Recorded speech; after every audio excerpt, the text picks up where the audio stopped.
Jordan Weeks, Biological Anchor Productions for Volume 6 of Whiteboard Muskies.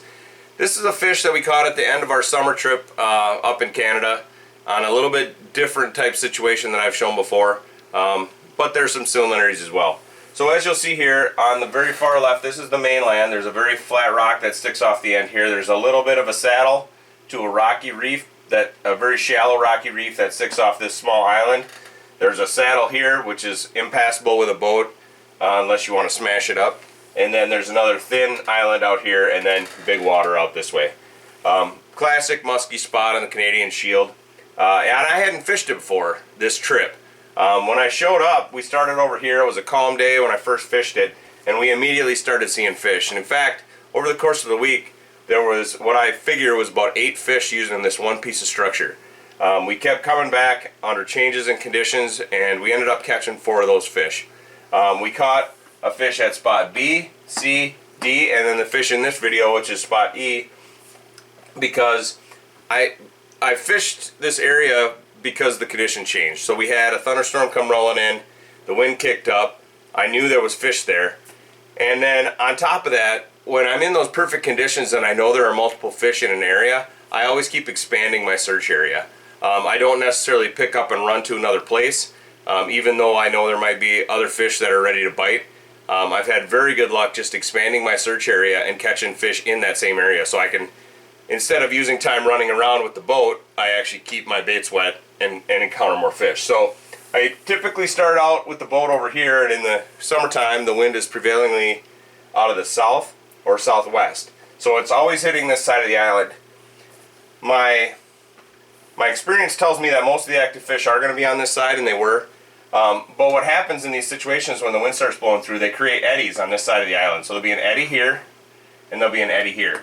And when we first started fishing, we saw multiple fish in this area, in this back eddy, but those weren't the fish that were interested in biting. And like I said, we ended up catching fish over on this side, here, here, and then the last fish we caught on the spot was out here, but that's only because I expanded my search. And in fact, just before the fish I caught, my wife caught one on spot D, literally minutes before we caught the second fish. So when you find these situations and you have wind coming through, you're going to also have eddies here and here. I fished the whole area that day, but the active fish tend to be on the front side of this stuff, on the wind-blown edge. That's not new news to most people. But it's still, you fish the whole thing if you can. We actually got chased off by a thunderstorm after I caught this fish, so we didn't fish the backside this time.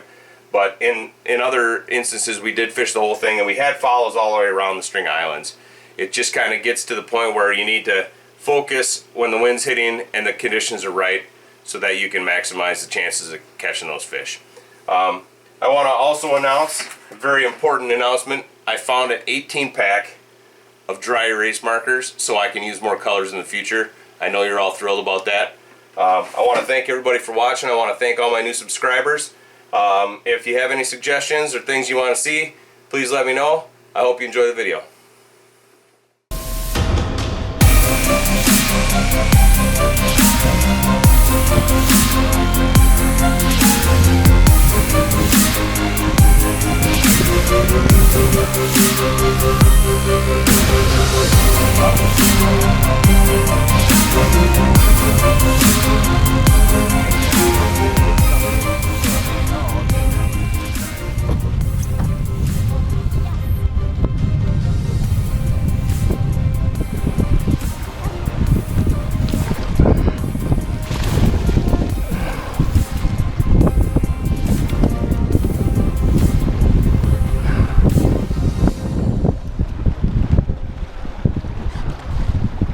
Baby. I'm sorry, it was... In. Okay, nice. I gotta get us around the corner.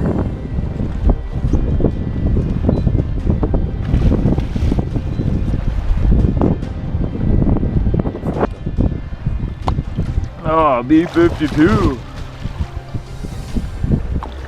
I'll have them hooked good.